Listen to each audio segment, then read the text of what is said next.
Hello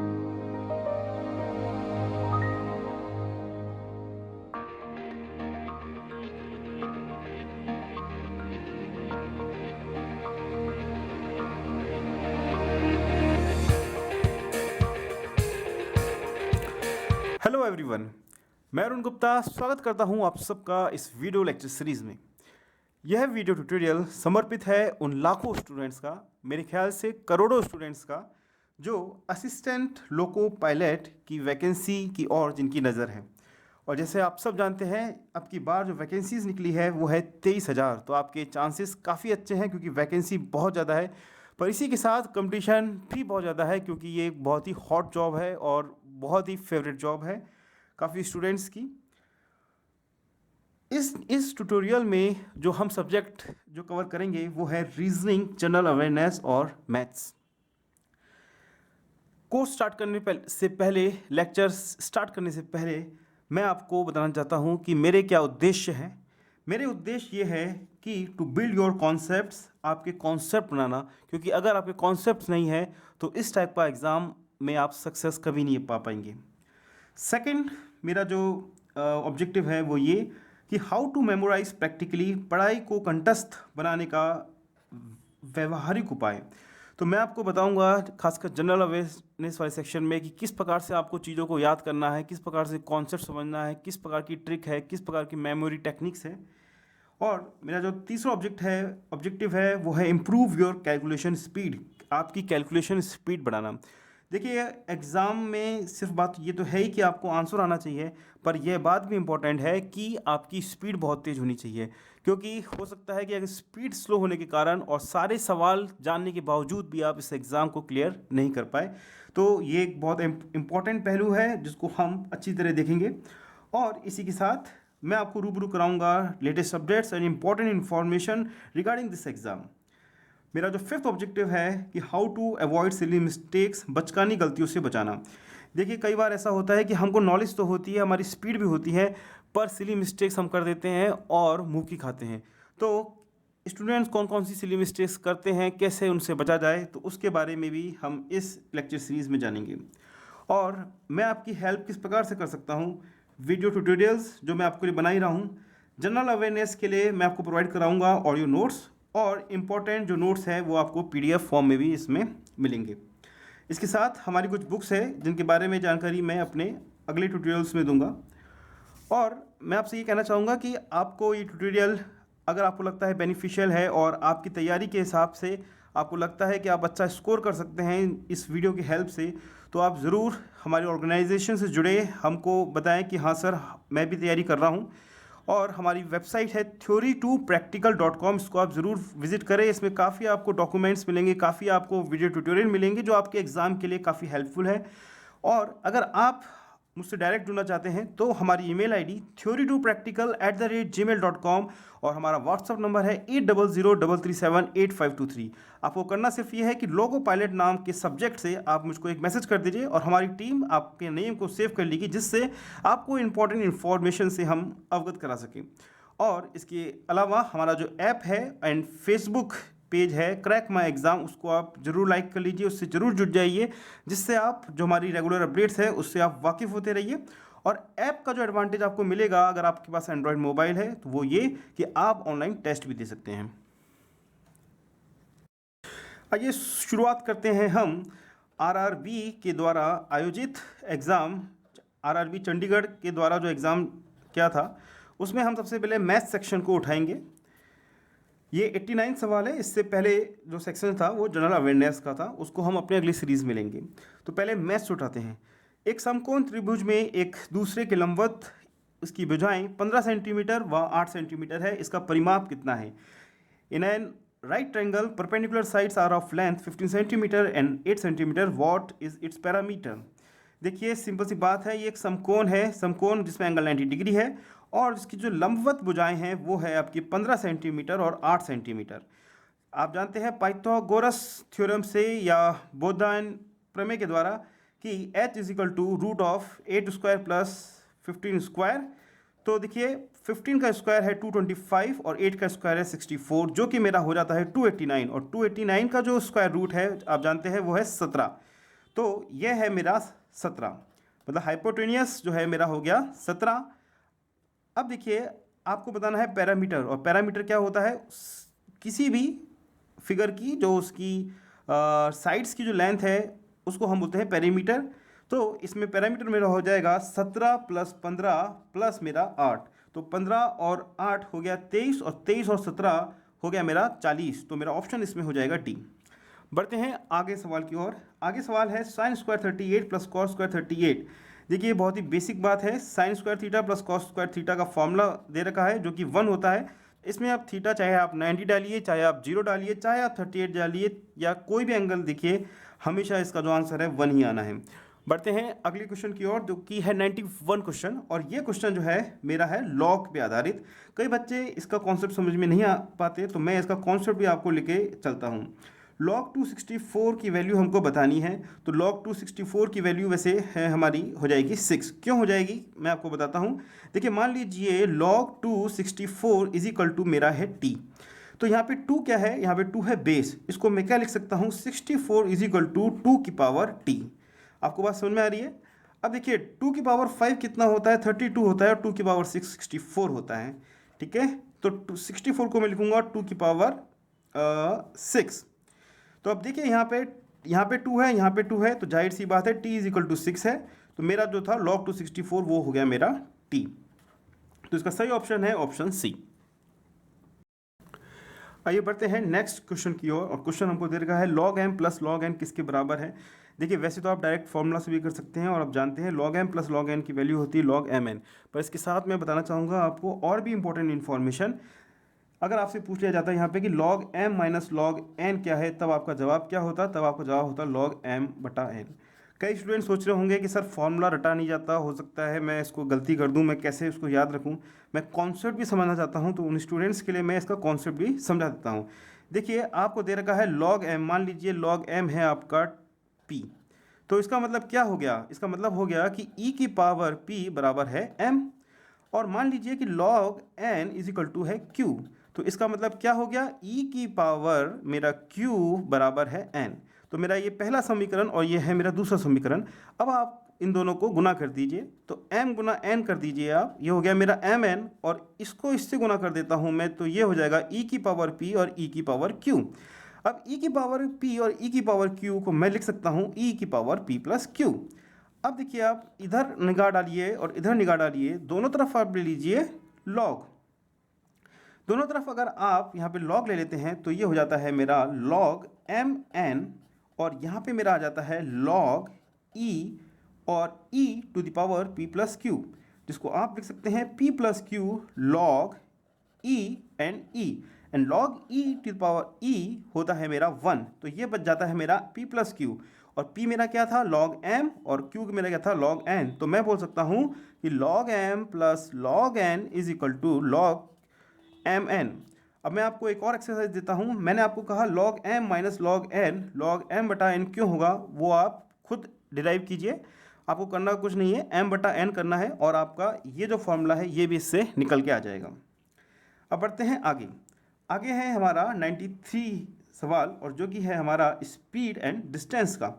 एक car की गति 10 सेकंड में 20 किलोमीटर प्रति घंटे से 50 किलोमीटर प्रति घंटे तक बदलती है, तो इसका त्वरण क्या है। आप जानते हैं कि त्वरण निकालने के लिए त्वरण का जो फॉर्मूला होता है वो है v minus you divided by T, मतलब अंतिम वेग मतलब माइनस प्रारंभिक वेग डिवाइडेड बाय भाग देना है किससे, आपको समय का। तो देखिए यहाँ पे अंतिम वेग है 50 और पहले है 20, तो 50 माइनस 20 डिवाइडेड बाय आप करना है 10 सेकेंड। तो इसमें मैं आपको ये बता दूं, कई बच्चे क्या करेंगे, इसका 3 मीटर पर सेकेंड आंसर लिख के छोड़ देंगे, क्योंकि ये 30 हो गया, 30 बटा 10 3। इस सवाल में जो विकल्प दे रखे थे वो है 30, 3, 18 और 0.83। तो जो बच्चे यूनिट का ध्यान नहीं रखेंगे वो गलती कर बैठेंगे और बी पे निशान लगा देंगे, पर क्योंकि हम समझदार हैं हम इसको गलती को नहीं करेंगे। तो किलोमीटर पर आवर को आप चेंज कर दीजिए, किलोमीटर को मीटर में चेंज करने के लिए आपको 1000 से गुना करना पड़ेगा, और नीचे है घंटा, तो घंटे को आप सेकंड में करने के लिए इसको लिखेंगे 3600। तो ये मेरा हो जाएगा 30 और ये मेरा है 10, तो ये हो जाएगा 3, और ये 2 जीरो कट जाएंगे, तो ये मेरा हो जाएगा 10 भाग मेरा, अब इसको मैं 3 से इसको डिवाइड कर दूंगा तो ये हो जाएगा 12, जो कि है मेरा क्या 5/6। अब आप देखिए 6 8 48 होता है, तो 0.8 हो गया, और 20 मतलब हो गया 2 16, और 40 फिर आएगा तो 6 आ जाएगा, फिर 6 आता चला जाएगा। तो इसलिए मेरा जो सही उत्तर है ऑप्शन डी। बढ़ते हैं अगले सवाल की ओर। अगला सवाल ट्रिग्नोमेट्री का लिया गया है, त्रिकोणमिति का।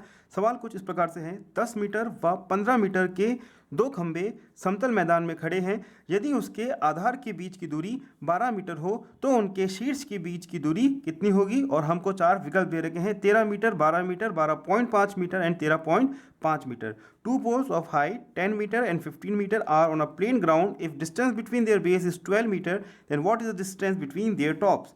आप देखिए दो इसमें आपको दे रखे हैं क्या पोल्स, और ये समतल मैदान है, और इसकी एक की हाइट है 10 और एक की हाइट है 15, और डिस्टेंस बिटवीन दिस पोल, उनके जो आधार है वो है 12 मीटर की, और ये इसका टॉप है, ये इसका टॉप है, और हमको टॉप के बीच की डिस्टेंस निकालनी है। फिगर को देखते हुए आपको शायद समझ में आ रहा होगा कि यहाँ से लेकर यहाँ तक की दूरी भी 12 हो जाएगी, और ये दूरी 15 है और ये दूरी 10 है, तो जाहिर सी बात है ये दूरी मेरी कितनी हो जाएगी, 15 माइनस 10 मतलब 5। अब आप देखिए ये एक राइट ट्रायंगल है, ये 12 है, ये 5 है, और आपको ये निकालना है हाइपोटेनियस निकालना है, जो कि कर्ण जिसको हम बोलते हैं, वो क्या हो जाएगा 12 का स्क्वायर प्लस 5 का स्क्वायर का रूट लेंगे तो ये मेरा हो जाएगा 169, और जो कि है मेरा 13। तो इसका उत्तर हो जाएगा मेरा ऑप्शन ए। आइए बढ़ते हैं अगले सवाल की ओर, और अगला सवाल हमारा जो है मेंसुरेशन से है। 25 पाई सेंटीमीटर लंबे तार को 100 सेंटीमीटर व्यास के वृत्त के चाप के साथ मोड़ा जाता है।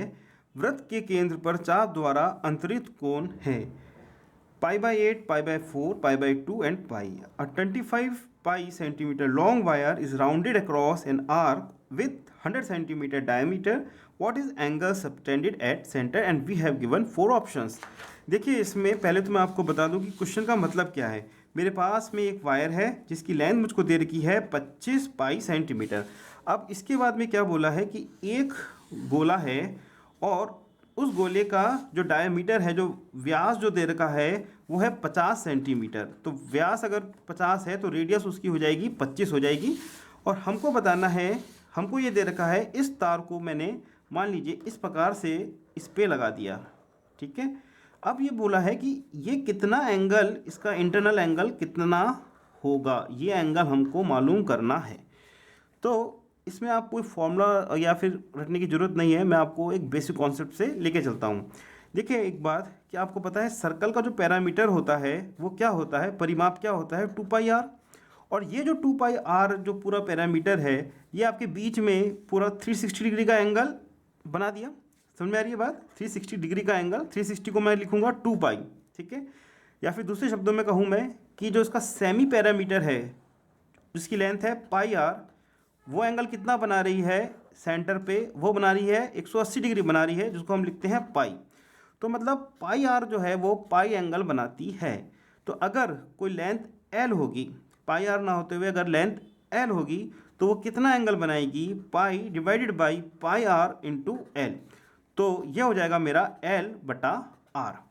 तो अगर इसकी लेंथ 25 पाई है और इसका जो रेडियस है वो है 25,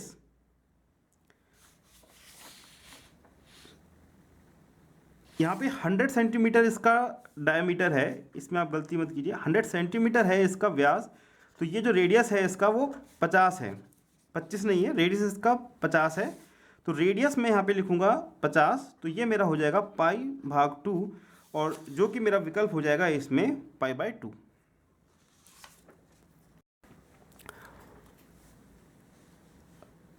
अब हम लोग टैकल करते हैं 96 क्वेश्चन। क्वेश्चन इस प्रकार से है, सुरेश अपनी नौकरी की शुरुआत एक मासिक वेतन से करता है और हर वर्ष एक निश्चित वेतन वृद्धि प्राप्त करता है। यदि 4 वर्ष बाद उसका वेतन 1200 रुपये और 11 वर्ष की सेवा के बाद 1550 रुपये था तो उसकी शुरुआती वेतन कितना था? Suresh has joined a job with a monthly income and got fixed percentage increase in its salary. After 4 years, his income is rupees 1200. After 11 years, his income was rupees 1550. Then what was his starting salary, and we have given four options as 1000, 1100, 1050 and 1150. देखिए इस सवाल को आप देखेंगे तो आप जो समझ में आएगा इसकी जो प्रकृति है, इसका जो नेचर है वो मिलता है सिंपल इंटरेस्ट से। सिंपल इंटरेस्ट और इस स्थिति में कोई अंतर नहीं है, ठीक है। और जैसे उसमें एक इंटरेस्ट रेट होता है वैसे ही इसमें भी पर ईयर इसमें इंक्रीज़ होती जा रही है। तो आइए उसी फॉर्मूले से उसी तरीके से हम सवाल को कर लेते हैं। तो यहाँ पे आपको पता होता है कि I इज इक्वल टू क्या होता है, I is equal to PRT बटा 100 होता है। अब हमको ये दे रखा है 4 वर्ष बाद का, हमको दे रखा है क्या, जो उसका अमाउंट बन गया A, और एक 11 वर्ष के बाद में जो उसका अमाउंट बन गया वो हमको दे रखा है। और आप ये जानते हैं कि A क्या होता है, A होता है मेरा P और जो मेरा इंटरेस्ट, और मेरा इंटरेस्ट क्या है P प्लस PRT बटा 100, जिसको मैं लिख सकता हूँ P1 प्लस RT बटा 100। तो यहाँ पे हम मान के चल रहे हैं कि R क्या है, जिस रेट से उसकी सैलरी बढ़ रही है। सिंपल सा कॉन्सेप्ट इसको अप्लाई करना है, अभी आपका आंसर आ जाता है, घबराइए नहीं।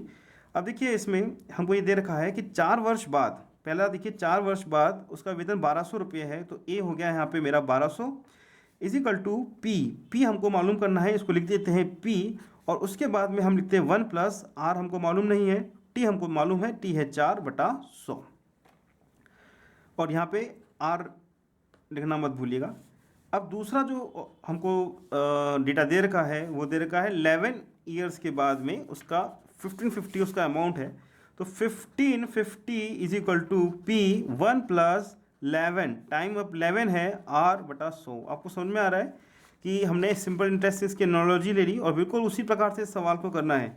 अब हमको पहला समीकरण है 1 और दूसरा समीकरण है 2। देखिए हमको यहाँ पे क्या निकालना है, हमको निकालना है शुरुआती वेतन, हमको मतलब है P से। देखिए यहाँ से आपको R को निकालना होगा, तभी हम यहाँ से P इजीली निकालेंगे। तो आइए तैयारी करते हैं यहाँ से R को निकालने की। तो आप देखिए ज़्यादा समय ना लगाते हुए आप देखिए R को यहाँ पे रखना है सिर्फ, है ना। तो इसको मैं लिखता हूँ 1200 बटा P, 1200 P को दे ले जाइए। अब 1 प्लस यहाँ पर है, इसको -1 कर दीजिए, ब्रैकेट लगा दीजिए, और इसको आप R को यहाँ पे रखना है सिर्फ आपको, तो R इज इक्वल टू, और यहाँ पे आप 100 बटा 4 कर दीजिए। मेरे ख्याल से आपको समझ में आ रहा होगा कि क्या मैंने किया है फटाफट इस काम को। अब इसके बाद आप कर दीजिए यहाँ पे 1550 बटा P और -1 इंटू 100 भाग 11, ठीक है। अब देखिए अब खुश हो जाइए थोड़ा, क्योंकि इक्वेशन हमारे पास में आ गई है जहाँ पे सिर्फ आपको P दिख रहा है, आपको निकालनी है बस P की वैल्यू। 100 और 100 को आप काट दीजिए और इसको आप P को यहाँ पे आप बेस ले लेते हैं, तो ये हो जाता है 1200 माइनस P बटा B इंटू 4, और यहाँ पे आ रहा है 1550 माइनस P बटा P इंटू 11। तो देखिए P और P भी आपस में कैंसिल हो गया, आपके पास में इक्वेशन बचती है ये। अब इसको और फटाफट कैसे करना है उसको बारे में भी मैं आपको बताता हूँ। जनरली बच्चे क्या करते हैं, 11 से इसको गुना करते हैं, 4 को इससे गुना करते हैं। तो आप यहाँ पे समझिए कि कैलकुलेशन कैसे आपको फास्ट करनी है। आप क्या कीजिए, 1200 माइनस P इधर लिखिए और यहाँ पे लिखिए 1550 माइनस P यहाँ पे आप लिखिए, ठीक है। अब आप क्या कीजिए, इसको भी आपको अगर स्टेप को और बचाना है तो आप, मैं आपको एक और चीज़ बताता हूँ। अब एक काम करो, इसको भी आप ऐसे मत लिखिए, यहीं पे आप एक काम कीजिए। जो मेरा जो चैप्टर है रेशियो एंड प्रोपोर्शन, उसमें मैंने इस बारे में डिटेल काफ़ी बताई गई है कि किस प्रकार से आप सवालों को फास्ट कर सकते हैं। अब इसको 11 को 4 से आप यहाँ पे माइनस कर दीजिए, आपका आ जाएगा 7। और अब आप क्या कीजिए, 1550 माइनस P को भी इससे माइनस कर दीजिए, तो आपका आ जाएगा 350। समझ में आ रहा है मैं क्या कह रहा हूँ। 7 और 350 यहाँ पे हो गया 50। अब देखिए 4 गुना 50 करेंगे तो 200 हो जाएगा, और 1200 माइनस P मेरा 200 है, तो P मेरा 1200 माइनस 200 हो जाएगा, तो मेरा विकल्प हो जाएगा यहाँ पे 1000, जो कि मेरा ऑप्शन इसमें है A।